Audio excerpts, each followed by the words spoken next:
What is up, guys? Today we will talk about how you guys can integrate Beehiiv with System IO. Well, the process for that is pretty simple. For that, as you guys can see, I'm on my Google. Now here, I'm just going to search for Zapier.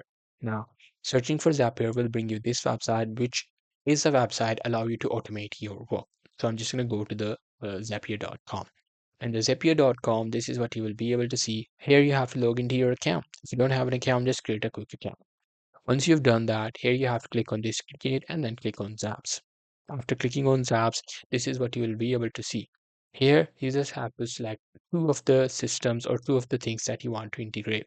So first of all, I want to integrate Beehiiv so that whenever Beehiiv triggers something, it runs an action on system IO. So I'm just going to select Beehiiv. And there you go, Beehiiv will be added. Now, the second thing should be system IO. So here you have to search for system IO and then add it. There you go, system IO and Beehives are added. Now you just have to attach the account. Suppose you want to do it for Beehives, go to Beehive, select the event which should be done, go to the account, click an link an account, do the trigger, and we can give it a quick test as well. After that, you just have to do the same for the system IO, select an event it should do, create it, click an account, like link account, provide the action that it should do, and then quickly test it. There you go. That's how I'll be able to integrate both of these. Hope you guys find this very helpful.